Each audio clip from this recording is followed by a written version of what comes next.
This is Allison and Cliff having a conversation about some giant maps, and this is sort of a test run. So for the fall, I'm been working, as you can probably see, on making some big maps that tell me lots of stories, and I'm trying to figure out the best way to tell some of these stories to people who are interested in hearing them. And maybe finding some people who don't know that they're interested yet, who might be interested in hearing them. And so what I was hearing from, some of the people who engage with my content is they actually like to listen, because reading, they don't have the time. And by the end of the day, people are kind of tired. And then they're just like, oh, and I'm long form. So it's kind of a commitment. And so I've been working on doing some audio, visual, podcast, different things. And I'm always long form, and I'm tending to go like 3 hours. So I thought, well, let me try to sort of dip in, and before writing out some big blog posts with the stories in these maps, sort of walk through them and talk with people about them, and maybe try to keep it in a half an hour segment. So I don't bowl you over and people don't get tired. And so I thought it would be nice to maybe have some different people share the screen with me, and we can have some conversations, because I don't really enjoy talking to just a blank screen. It feels very artificial to me, like not like having a conversation with a friend or someone, directly. So I think this will be nice. And so Cliff has Cliff Gomes is generously offered to join me in this first conversation that I'm having. And Jason can tell you that I'm terrible at coming up with like titles of things. And so I'm thinking this kind of needs its own little playlist. And if you have ideas about a good title, right now, it just occurred to me that Looking Around the Labyrinth might be like a nice title, because it feels like this is sort of this labyrinthine thing, and yet you can get to the center and then you can get back out. That's how the labyrinth works, is like you follow the string, you get to the middle and you see the thing and you go, okay, we're here, and then you can leave the labyrinth. And so I've been mapping out what I imagine sort of an energetic, organizational, interpersonal labyrinth. And so as we like wander around in here and try to maybe not get too entangled with any of the concepts, to explore. And so maybe you guys are interested in exploring with me. So that's what I'm going to do today with Cliff. And one of the reasons I appreciate Cliff is he has a certain perspective about sort of perspectives we can use in doing this journeying that I feel sort of called to do, and other people feel called to do, in ways that let us practice not getting tangled up in all of these thread things that are interconnected. So I do value his perspective on that. And I don't know, Cliff, do you want to say anything about my maps? Do you have thoughts? Yeah, no, we're just, as a friend Allison, and a big fan of her art. And, I think of her research as kind of an art project, a story project, that in the end, it's less about the details than this amazing story that she's telling. And that the story, from her point of view, is meant to leave us somewhere in the center of the labyrinth with a good sense of what we're surrounded by, such that we can say to ourselves, we actually kind of see what this is. And then we can say, do we want this or not? Right. So in the telling of her story, I love that part of it. And I loved what you said just a minute ago, which is, on the way to becoming a blog post, this is a way where you could pick out some of the elements that are going to be in the blog post and just talk about them a little bit here. So it's kind of like a little introduction, a moving around the map that led to the blog post, the longer blog post. And then when people are reading it, they can be like, oh yeah, I watched that clip on that section. I kind of understand that, where it's going. So, it's just all in support of your storytelling. I think your storytelling is meant to be intimate and personal. So it's good to have like a person on with you just talking. Yeah. But it's meant to be almost like, in the end, kind of a one-on-one conversation between you and some concerned parent about this choice they're about to make on behalf of their children. And they're, and that representing, kind of life, the whole of life, but really intimate enough that you can empower a single mom and dad to have enough awareness to make a choice, whatever it is that they want to choose, but an informed choice about whether they want to participate in this thing or not. And I think so yeah, So it's fun, super fun. Yes.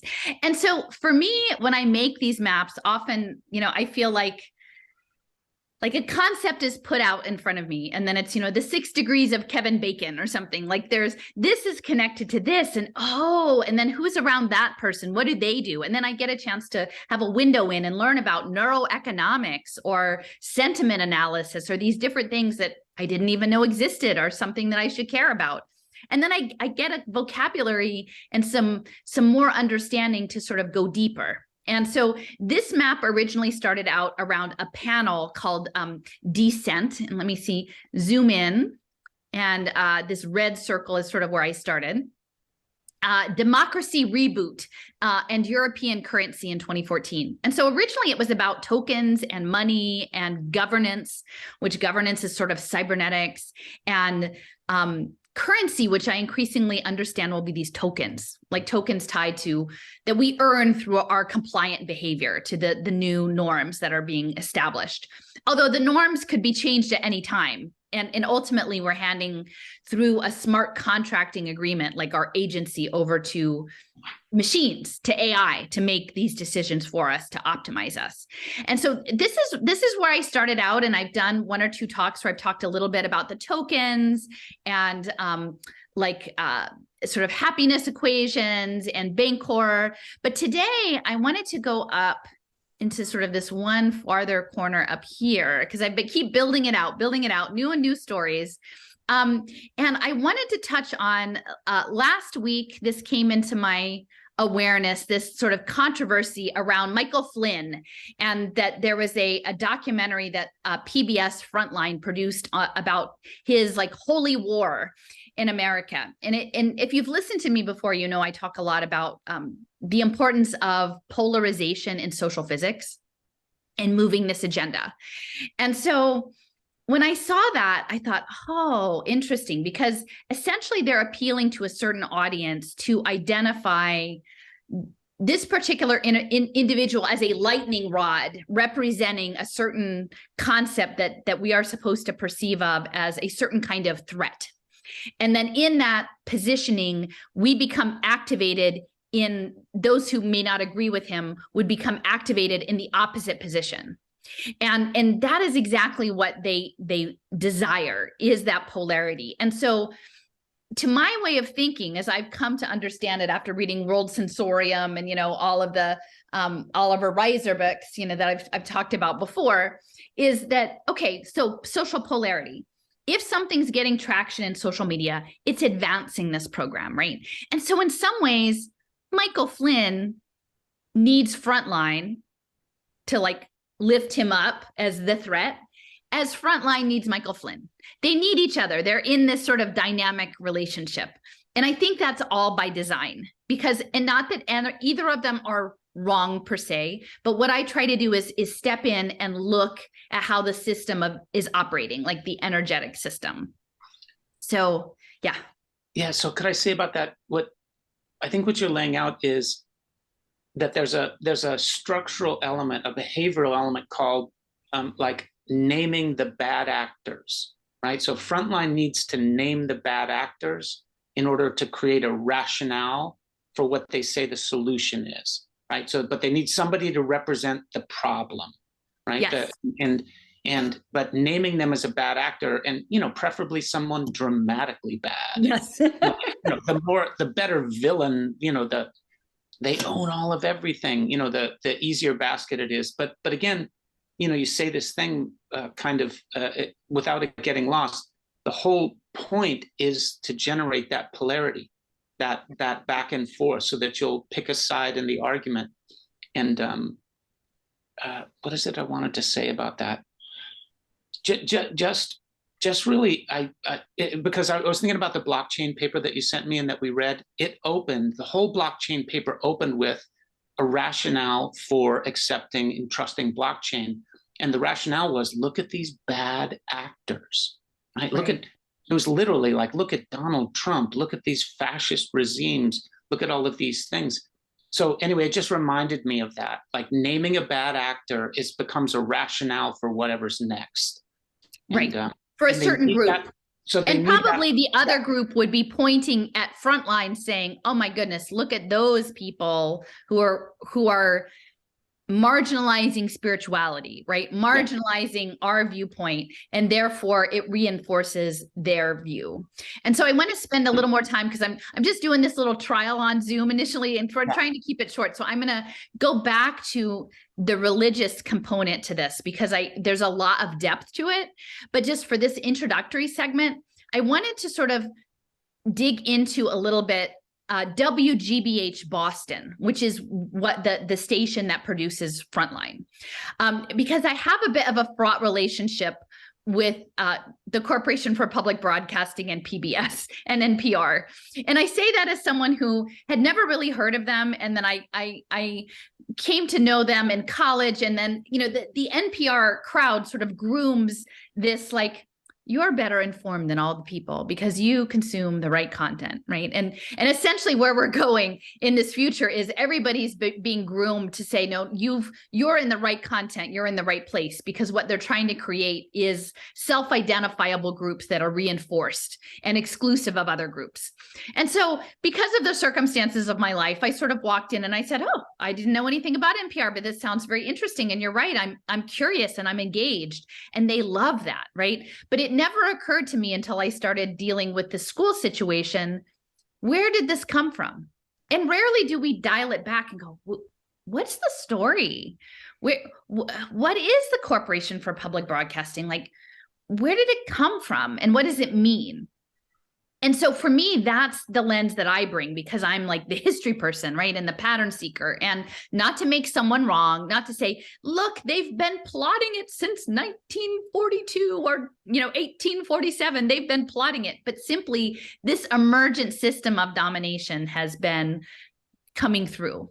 But before I dig into WGBH Boston, I want to pop over here because what the TV does and what the radio does is it gives you a story to live inside.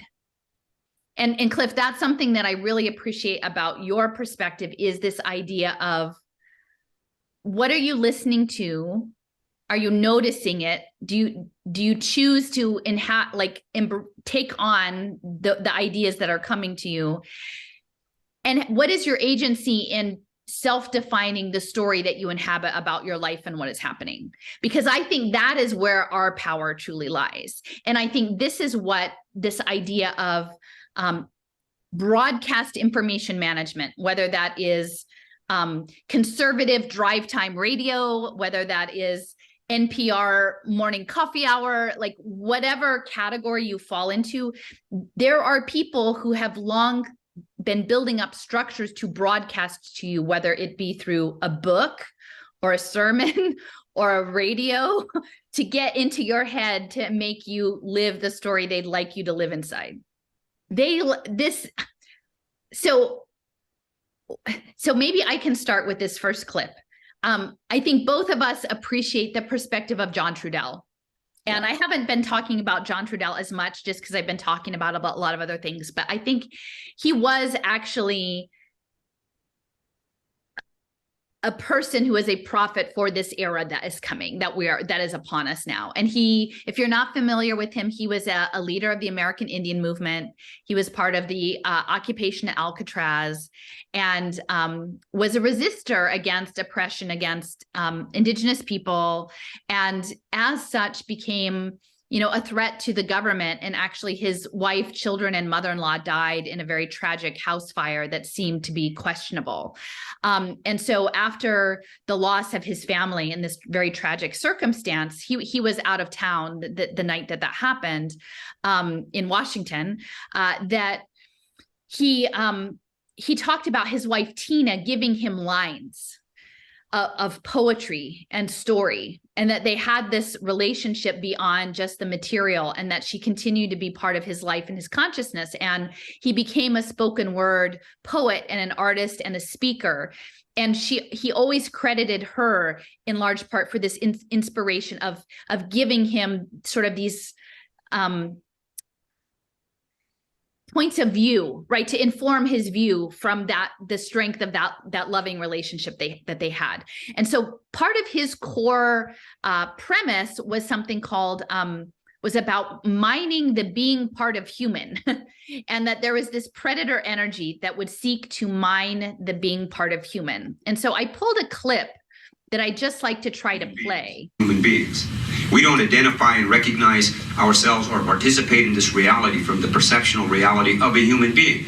We do it from gender, we do it from race, we do it from religion, we do it from blah, blah, blah. We do it from all these different things, but we don't participate in this reality with the perceiving reality as a human being. And no matter how you look at race, gender, or any of the other things that we participate, class, any of these other things, every one of those things participates in reality from some form of feeling as though they're a victim. It's just psychologically programmed in. So we need to remember that we're human beings. We need to think and feel and see like human beings, because that's what the whole industrialized civilizing process was about and is about, is to erase our ability to recognize ourselves as human beings. This is about altering perceptual reality. This is how you change spiritual perceptions of reality. You get the human being to no longer understand being a human being, and then you've altered their spiritual reality, man, and you really have major big time, and after that it's always about catch up. It's a human being. So we need to remember that. Whatever it is that we're dealing with, we need to think like human beings. Our power. And this is where it's important to understand about being a human being, because we don't recognize ourselves as a human. If we recognize ourselves as human beings. Human. Bone, flesh, and blood. All right? Is made up of the DNA. Our DNA, we're made up of the metals, minerals, and liquids of the earth. We are shapes of the earth. We have being. All things of the earth are made up of they have the same DNA. Everything of the earth, same metals, minerals, and liquids make everything of the earth. Everything of the earth has being. We all have being. Our being comes from our relationship to the sun, sky, universe. It's literally like the sunlight. That's like the sperm that brings life to the water-bearing womb that is the earth. So our relationship as human beings to the reality of power is in our relationship to that reality. Now, being, our power, all right? So we're in this perceptual and technologic reality where we know that they can take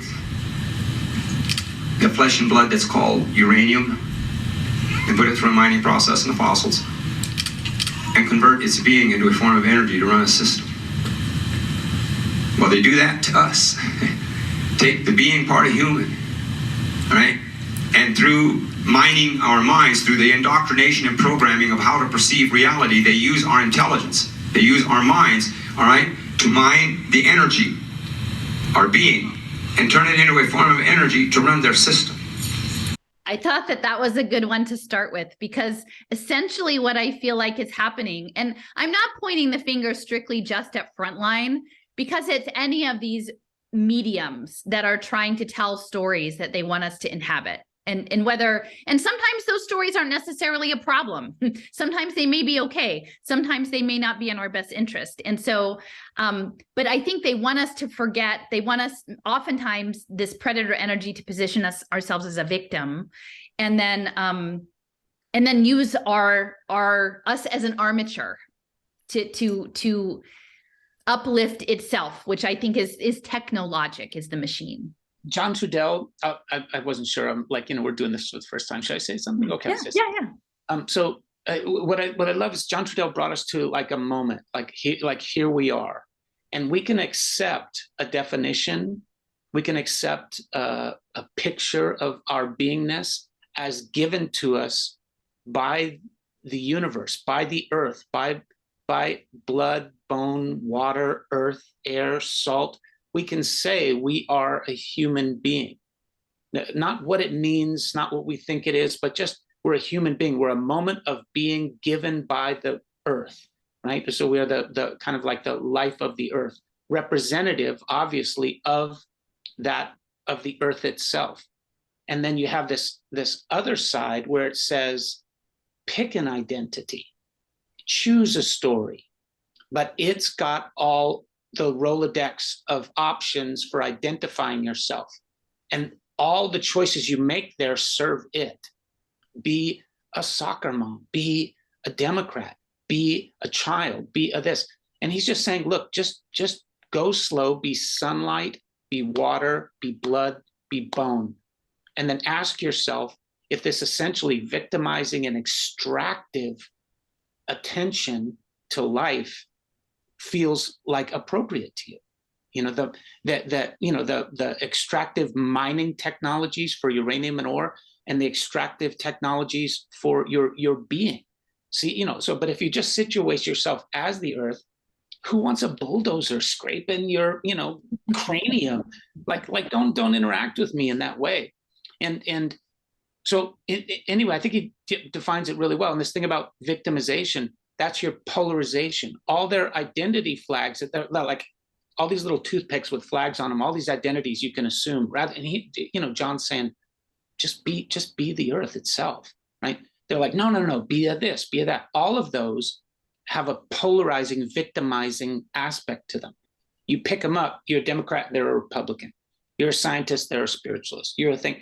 They all have these built-in elements that are obviously polarizing, because the polarization serves whatever it is they're trying to mine from people. So they invite you into an identity that makes it easier for them to mine what it is they're after about you. Anyway, kind of love John Trudell. What can I say? I know. It's so nice to have an opportunity to go back and listen to him. Because he's right down there at the inflection point where the big choice gets made. Who are you? What are you? What is this? What is your orientation to life itself? And if it's just, you know, drawn from the Rolodex of cultural options that's being offered, which has what your work is daylighting all the hidden purposes in the background of the Rolodex of options that culture offers. You're like, no, look past the offer. Look who built it, first off. Look who their dad was. Look at the history of that. Doesn't it look like, you know, so and I know you struggle to get people to look past the little option and identity cards that they all pick and choose and want to play with to the deeper structural stuff. But I think it's super important that you do that in order that people can stop just grabbing identity markers and step back to come to a place to stand and like decide, like, really, who am I? You need to let go of all your identity markers, and your research makes it all a little suspect what they're up to get you to say that's who you are and that's your school you're going to go to. And so I feel like you're you know, attempting to give people a little autonomy, a little agency back in their life by relaxing their attachment to their identity card that was publicized, you know, has all these purposes in the background. So anyway, I love your work. I think if somebody really pay attention to your work, it would leave them a kind of freedom where they could just come home and stand with John Trudell and not even take his point of view, but just say, like, you know, what is this from the point of view of my life? Yeah, where is our positionality? Because we are going to be pushed on this game board towards bio-digital convergence, right? They've made it very clear that the future is that they would like for us to inhabit cloud minds with machines and create super brains and blur our identities in the digital space in ways that can only happen in a simulation. They can't actually happen. That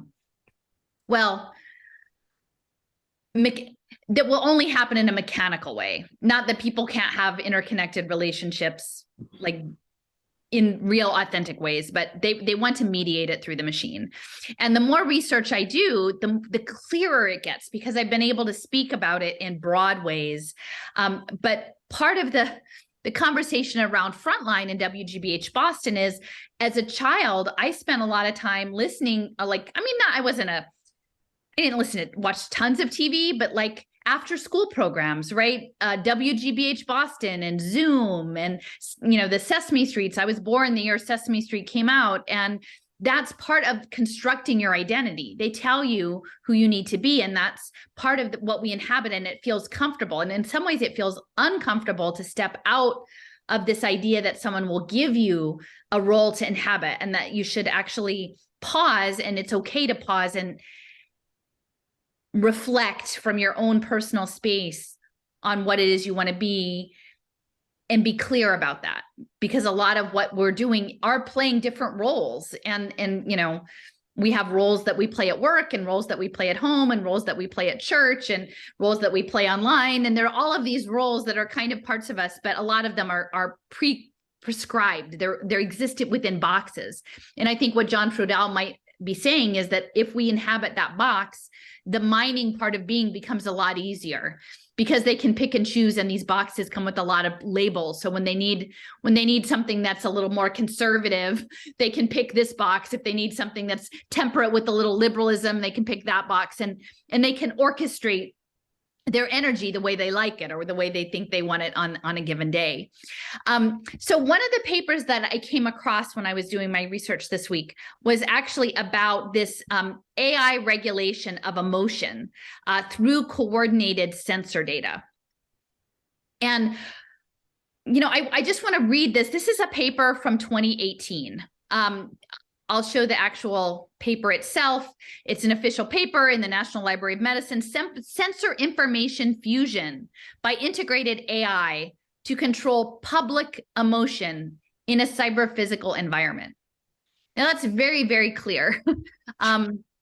That's the National Center for Biotechnology Information, right? Public emotion, cyber-physical environments, and sensors in fusion. And so this is part of the paper that I pulled out. And you can see here, there's young children in the bottom sitting in a classroom, and there are these sensor networks. And so what they're saying is essentially the way they knew that they could use Muzak to influence customers' purchase patterns, they've now taken it to this exponential degree of using integrated sensors to monitor our emotional engagement and manipulate us through the virtual simulation. Okay. And so from the paper, it says, as networks are increasingly opened up to wider access, the cyber-physical system, which is a next generation smart system combining computing with the physical space, has been actively studied. Sensor data serves as the eyes and ears to monitor the physical space, and controlling space based on judgments made in the virtual space serves as the hands. So the sensors are the hands manipulating you. It has become important in diverse domains as the uncertainty of the physical space can be ideally controlled using cyber technology. It is necessary to tailor a service environment to enhance customer satisfaction. The correlation between the customer's emotions and the effect of the service has been revealed through many studies. For example, students' emotions may affect learning and achievement, and of those customers may be a decisive factor in purchasing.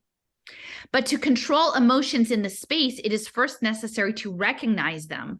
Various modalities such as facial expression and speech have been applied for emotion recognition, but it is difficult for a person to wear equipment to collect data for such recognition. We have previously conducted a study to recognize and control emotions based on environmental stimuli in the space to induce target emotion. Figure 1 shows the sensors and teaching scene in a kindergarten. Wow.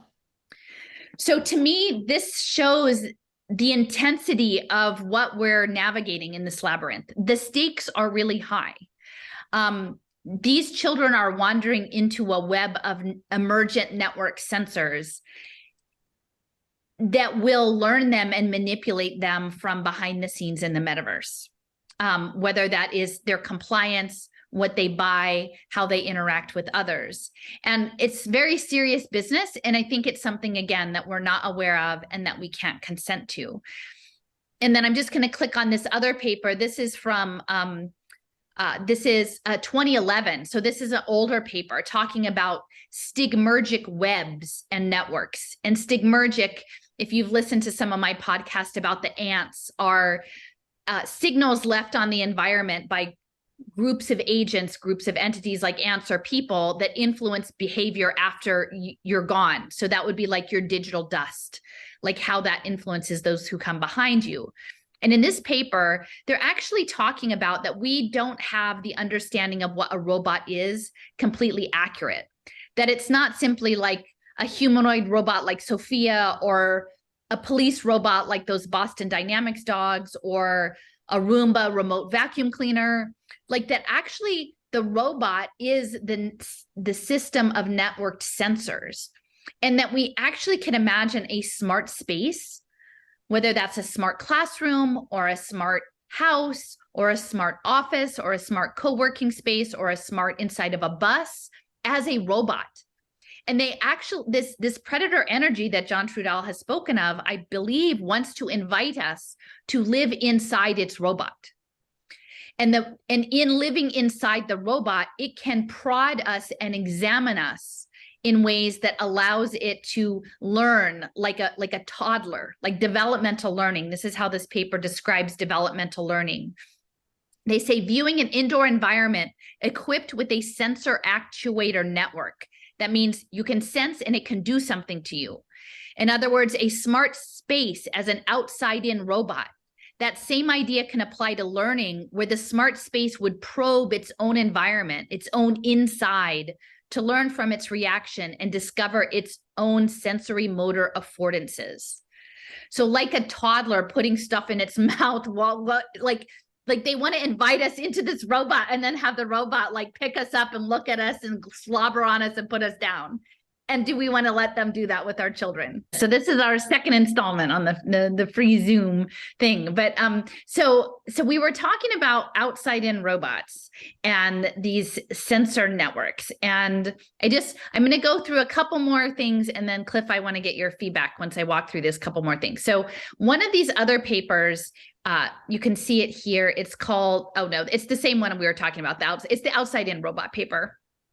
But actually, what they were talking about, which I thought was quite interesting, was that these sensors almost have emergent behavior. So certain sensors are set up to talk to one another, but it could be that sensors that they don't expect to talk to one another start talking to each other.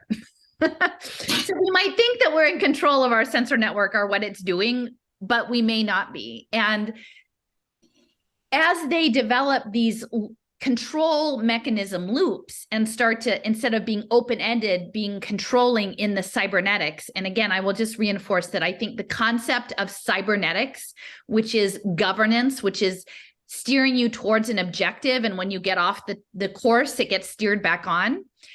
Now, maybe there are some circumstances in which that is appealing because you need a little outside influence to help you when you've asked for it.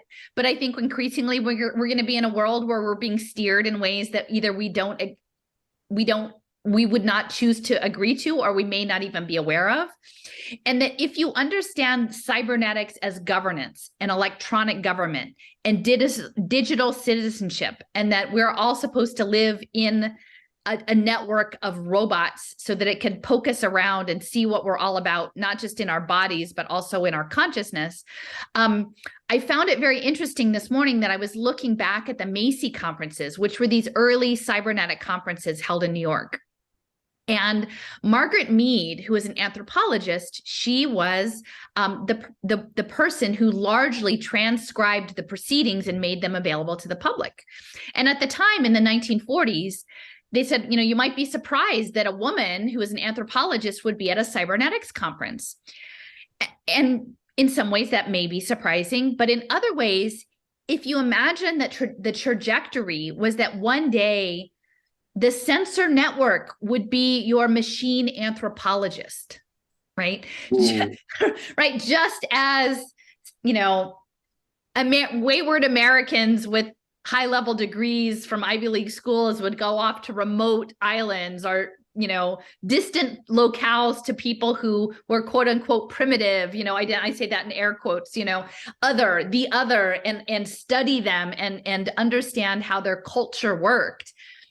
In some ways, it feels like there is this whatever thing may be behind the emergence of this sensor network technology that would actually seek to become a decentralized anthropologist of natural life on this planet. And so we've sort of seeded the ground through our cybernetics to say, yeah, you're right. Life in the earth right now is too complicated and it's too difficult, and we don't trust each other. And so, yeah, just turn it over to the machine, because we only really should trust the math and the blockchain. So I think the Margaret Mead thing was very eye-opening for me today. the idea that these sensor networks, I'll just read this from the paper about the stigmergy. It says stigmergic links. Now, again, that's informational trails that are left behind. Like ants, it would be a chemical, like a hormone that reinforces behavior. But in this, it's digital dust, right, of behavior. The dust of our behavior is a trail for others to follow, to be reinforced. And that's what we're seeing in the social media sphere.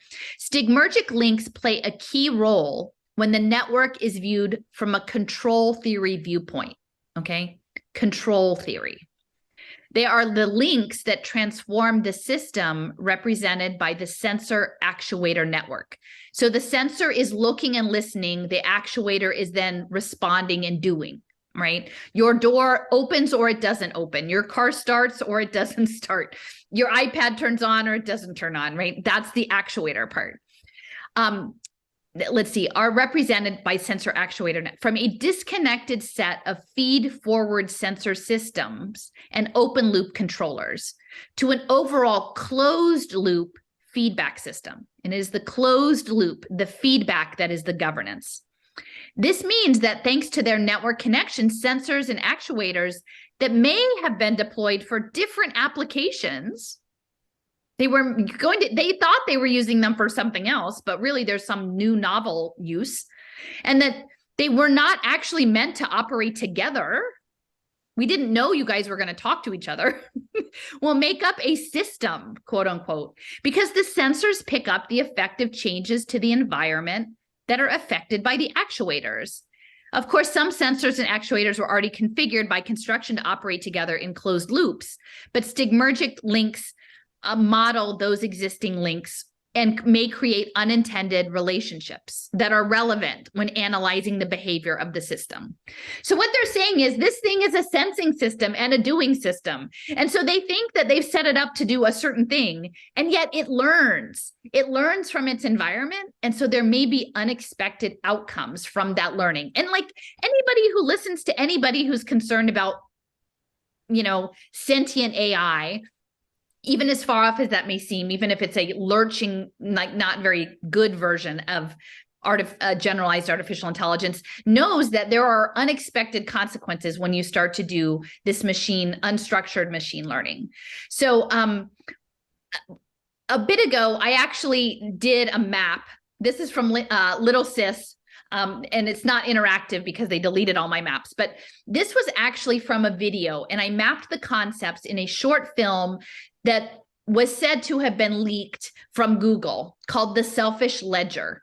And it was about this idea of Lamarckian evolution and the fact that you could have changes to your genetic sequence during your life that could then be passed down even after you're born, that there would be changes that could be made. Now, this is very relevant now because they are talking very directly about making interventions in our DNA material, for various reasons, and so this is a reality that we're navigating now, is like, what is the role of synthetic biology and eugenics? This goes back to Lamarck.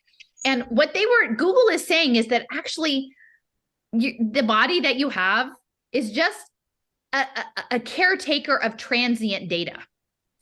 And which is an interesting concept, because I think we can imagine that in some ways that, if you are of a view that maybe you do come back and live a different story at a different time, that there is an element of that, but Google would like to manage your data for you, right? Like they would manage like whatever idea that you have about returning to the universe, to God, to heaven, or whatever. Like Google would really just like to have you live in its box, and then it could reuse you when it needs a new actor to take on that role in this box. And how are they going to do that? Well, they're going to do that in the game. And the game is the Sustainable Development Goals. And you have to do it or the world will end if you don't behave according to the governance structure. And that's going to be tracked on blockchain with your digital identity. And to me, what was quite interesting is in this thought experiment that they were spinning out, and this was in 2016, they said, but what if there's some bit of data about you that the cyber physical system, the room that's poking at you, hasn't gotten yet? Like, what if there's some crevice over there that it's really curious about, but I can't figure out its way in? And what Google has said in this video was that, well, we would use everything we know about you to actually create something called a bespoke Internet of Things data collection device. Personal. They would figure out just the most amazing thing that you would want to have in your life to buy. And then they would design it and they would price it at a price that you would pay for it.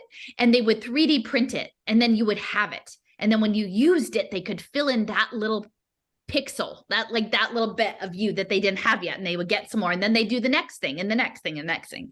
And so the bottom of this image is it, I sort of labeled it today, inside Google's robot, right? And Google Alphabet, right? Like we've got Waymo, which is driving, we've got Sidewalk Labs, which is smart cities, and City Block, which is health, and Verily. And so the health space is really big. And then we've got Nest, which is in your house, and then you have Google X in the brain, and they're really building the robot, right? And in fact, my space in this has been in education, and Google took over all the email addresses because they like to live in your head.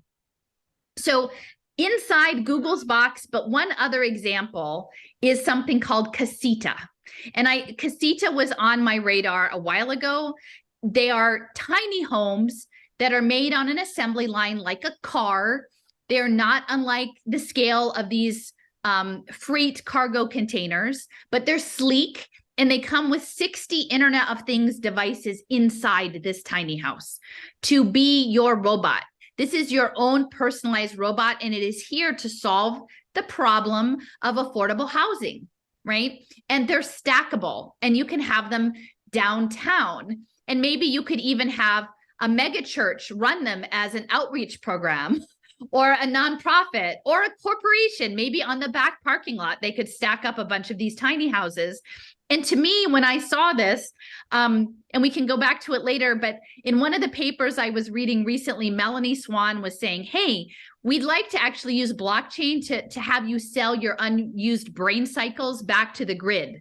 Like solar energy, like you could sell your brain waves to the computer while you're sleeping, and we could use that. We could really use that. And that's like the matrix. So when you see this stack of the Casita tiny houses, I would suggest that this is kind of like a rack of servers in a data center, like a server farm. And each of us is meant to exist as a character that we've been given, acting out our role emotionally, collectively, in this space, and give our energy, as John Trudell said to the parasite. On a 18-wheeler truck and moved. So we're using standard equipment to move it around.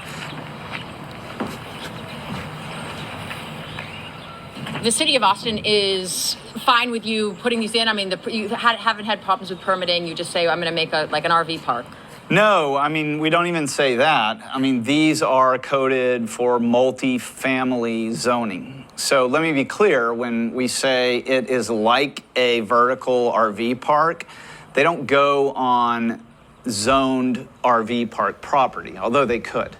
They go in, basically anywhere in downtown or where there is multi-family zoning. It would be like an apartment building. An apartment building. Anywhere you can put, that 2-floor, 20-unit yellow building, you can put a casita rack. I don't want to just solve this problem with a couple of dozen of these on a lot in East Austin. I want everyone to have the, opportunity to own one of these.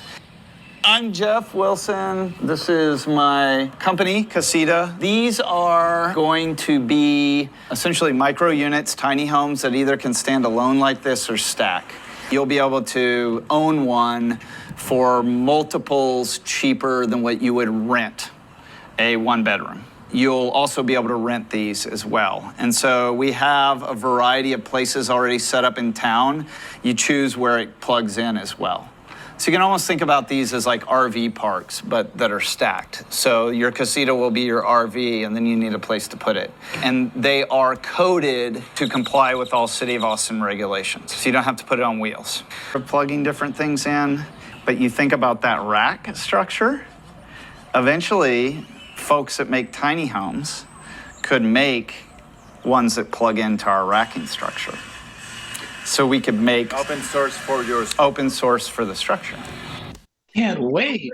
They called it home as a service. And within this larger video, they said that, people are saying like, we can't afford housing. Like we simply can't afford, like, these are people who look like they probably have big student loans, middle-aged professionals who are just like, we don't have anywhere to live. So I would suggest that this is welcome to your robot.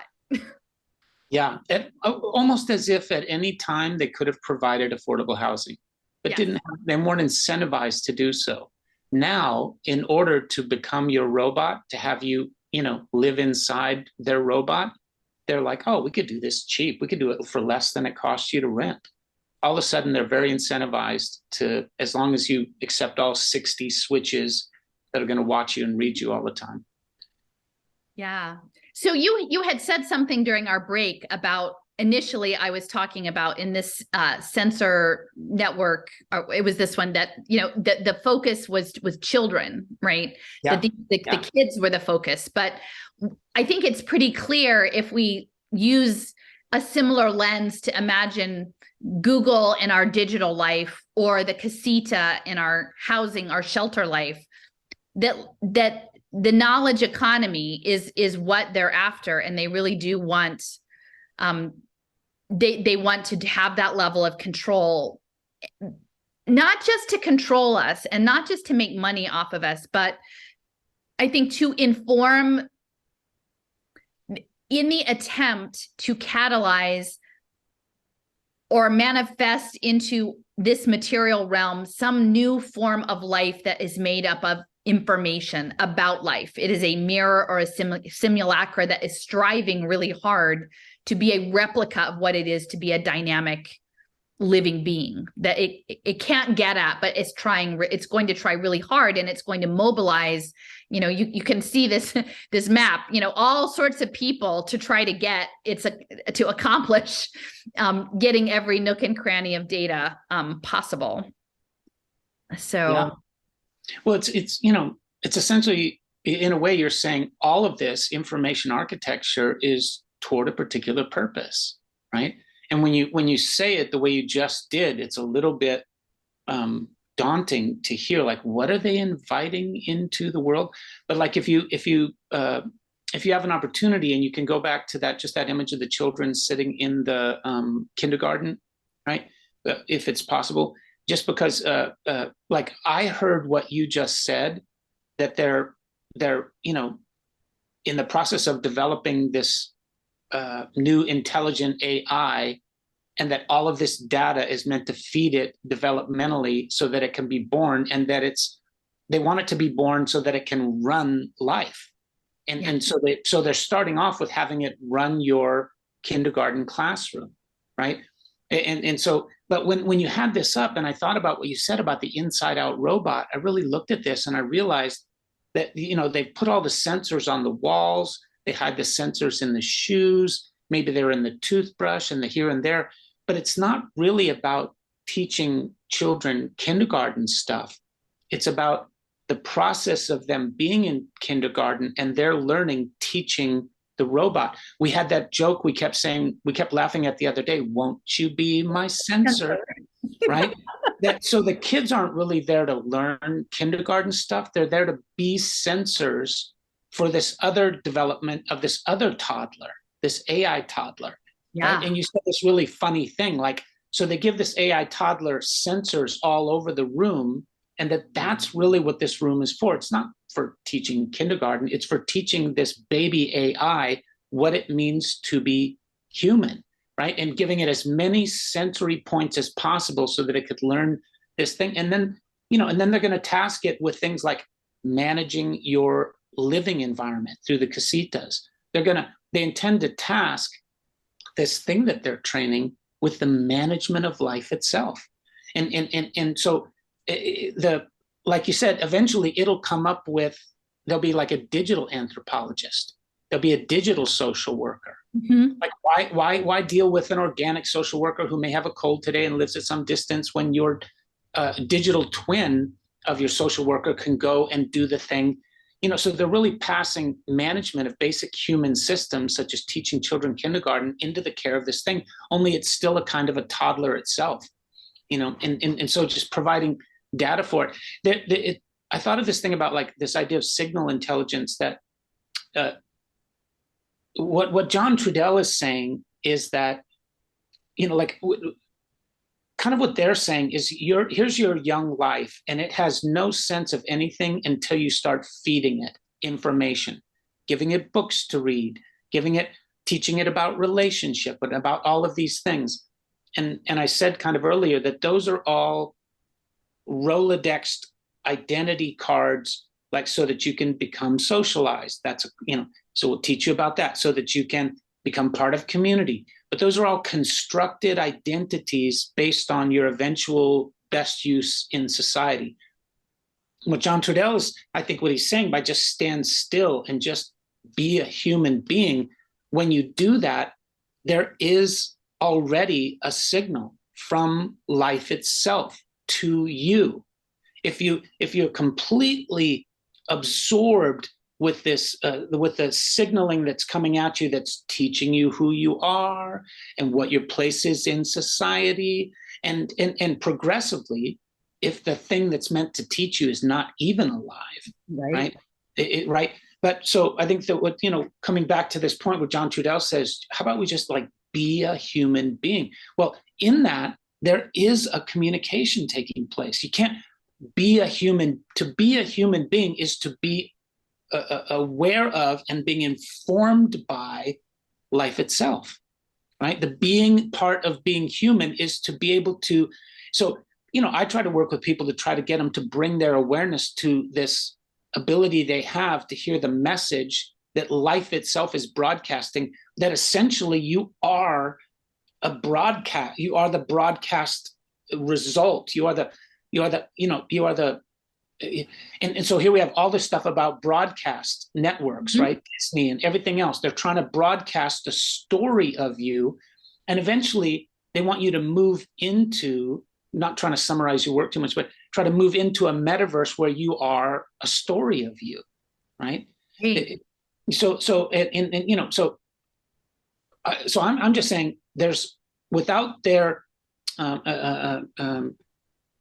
coral reef of stories about who you are, John Trudell's kind of saying like, well, I don't know, let's just go with being human, right? And then from there, if you just rest there, it means turn off all of this information, and just, because there's a signal, there's information, there's something flowing. And I'm saying every single human being, every single child, every single adult, doesn't matter what station you are, if you can quiet down the signal noise that's coming at you very purposefully from 1,000 things, if you can quiet it down a little bit, relax and calm down a little bit, and turn your attention toward the natural electronic neuron firing, the natural, like listening to water running over rocks, that it's not just mood music so you can feel better, that there's the thing that upholds you, uplifts you, and informs your life is also speaking to you all the time. But we get pulled from kindergarten, we get taught that that's not important. Here's what we want you to focus on. And while you do, we're going to read you, and would you please swallow this so we can read what's going on inside you at the same time, because we're teaching this other thing. And it's so curious. Yeah, and this is not. When we had our little break, this is not a selective. Like, this is what they want for all children. They want all kindergartens to be represented by an invisible robot that's pushed out to the wall, so you don't notice the sensors. They don't want to scare you with a robot dog in the room with your kids, but all the sensors being the robot itself. This is what they want for all classrooms in all countries, everywhere. They want to give us over to the listening of this sensor network so that it can develop its ability to manage us. I think that's. I would say, like, the fact that, I talk about the impact finance, right? That it is not coincidence that the focus for social impact bonds is around early childhood education. Yeah. That's not a coincidence. They need it to be about early childhood education because they need the data with fidelity.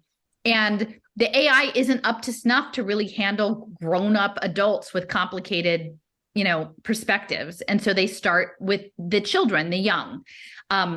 not to say that the children are any less than adults, but their lived experience is narrower, right? And I would say in the same way, there are increasing numbers of impact bonds for the elderly and for elder care. And what we saw during lockdowns was that it was not safe to be with your family members. So you actually, like, there was this strange push that you would maybe have robot healthcare workers to work with the elderly to keep them safe.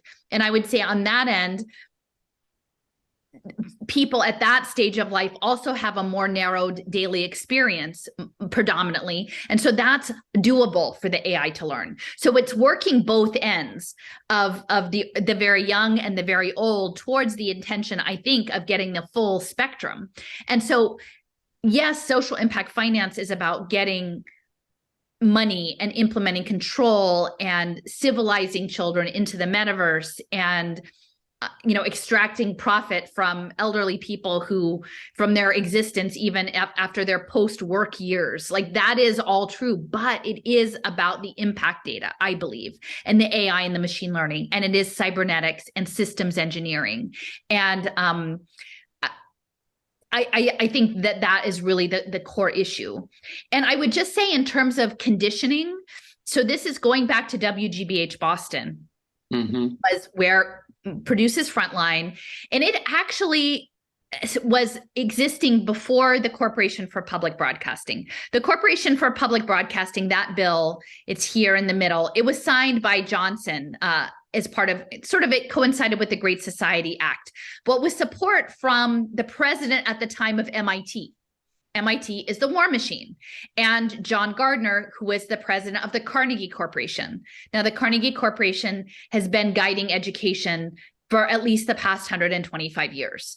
I think with the ending of getting us towards this avatar life, because Andrew Carnegie was actually Swedenborgian, and I think Swedenborg walked alternative realms. And I think that there is something underlying in the investments Carnegie Corporation has made.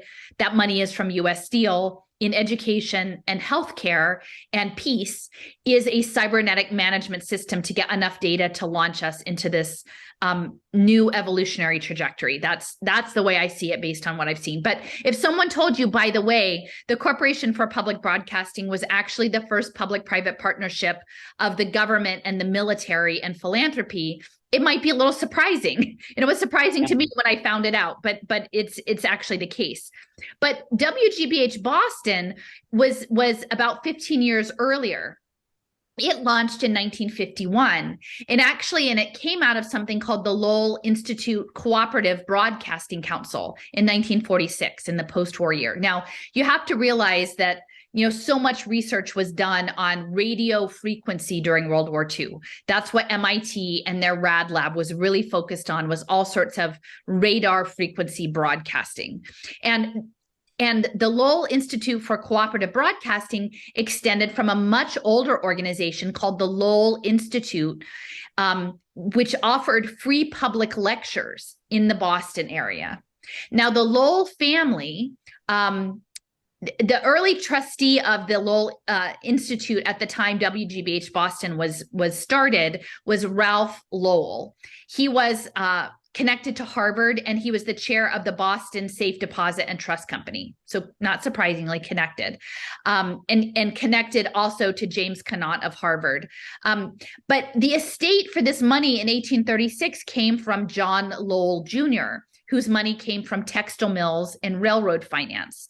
Now, this was the elite Massachusetts esteemed, this is the liberal class, right? So you have on the one hand, the frame of Frontline, Michael Flynn, there's a war on America and watch out, guys. But then on the other half, you have WGBH Boston and the Corporation for Public Broadcast that advance a certain image of liberal progressivism. But if you peel it back a little bit, you realize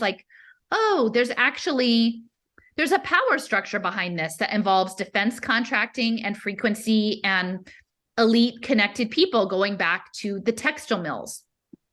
And when we talk about conditioning children, because that's what that education system is about, is training them to be productive citizens, the Lowell companies, their mills, they went to England and they had intellectual theft of how these looms worked, brought it back, built their own looms, like on sort of stolen intellectual property. And then their spiel, and this is sort of here in the middle, the Lowell system was at the time there in the 1830s, there was a lot of economic unrest, and the farms of New England were giving out, right? Rocky soil, they'd been plowed for a long time. They were managed in an extractive way. People were heading west. And so it was harder to make a living on a farm in New England in the early 19th century. And so they invited the girls and they said, hey, we have these little towns and you can come off the farm and then you can better yourself. And we have education here for you, and we have reading, and we have a literary society. We have all of these things, and you can come here and you can learn and you can better yourself, and it will be really interesting. And many of them came. And then when they got there, they realized, well, they got some books and things at first, but then it ended up that they had to work 14 hours a day and they didn't actually have time to read. And the story that they were told about life off of the farm and what it wasn't actually as it was represented. And so I think we just have about 10 more minutes left, Cliff, and I'll sort of let you reflect on that. But that is the story that they invited people into, in my way of thinking, the Lowell Mill system and the girls, particularly because these educational systems are targeting girls. They are targeting them to become STEM experts to code the metaverse. They're particularly targeting girls in the global South, in India and Africa and Latin America. And they were all framing all of this, come into my robot, your world will be better. By the way, we have some Omidyar guys and some various people who are interested in setting up the sensor networks and making money off that and making money off of betting on your compliance. But no, we promise it'll be good. We're going to sell you a nice story. And I think at the end of the day, it's going to be like that stackable casita. And they want the labor of those girls, but instead of wanting their labor to run the looms, they want their brainwaves. They want their brainwaves. Fantastic. I love the way you're able to connect the historical abusive methodologies, albeit with promises of more time and leisure and the ability to get an education. I love how you're able to connect it from the Lowell mills up through casitas today. That central kind of like behavioral stance, like there hasn't been a lot of conscious development amongst the folks who are continuing to push along these lines. They're still being hugely unkind and abusive and laying out false premises for what it is they really want. I feel like in your work, it's not so much about making them wrong for doing all of that, but pointing out what is it that they're really up to, because that's not what they're not telling. That's what they didn't tell the girls. Yeah. It's what they're not telling you now when they move you into the casita. And so I think the value in your exploration is showing the historical arc of the same sort of relational behaviors on the part of the players, the elite, in all the different categories. There's a similarity in their behavioral stance. They're really, what they're up to is not what they say they're up to, right? And so you're parsing out what it is they're really up to, and I don't hear you swinging a big hammer and making a bunch of people wrong. I hear you like with your focus on that girl who's being invited to that town or that casita so that she has the information she needs before she gets there and moves in and plugs in and gets her card and her stamp, like to try to provide a little bit of informed, so it can be somewhat of an informed consent. And so I love the historical arcs in the work. The slavery aspect, you've done really well in a lot of your previous work. And, being moved into the new version of a factory farm is still being moved into a factory farm.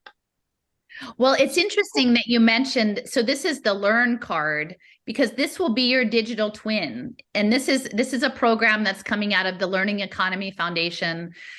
In the pilots are in Broward County, Florida, and in the state of Colorado. But you can see, we've got, here's your opportunity, but this is your cybernetic enclosure. Here is this wallet with some money, maybe your UBI, and a wallet with currency and IDs and achievements and skills and things for the AI to sort you. As the AI probes around in what you are and uses is the passporting system to either open up opportunities or contain you, they're going to be making this weird little crystal thing that that is supposed to represent you, that they can use to manipulate you with. And let me see if I can just show the crystal, because I've often talked about the digital twins, and for me, this idea that it's not just a little Barbie doll version of you, but it's actually like a prism.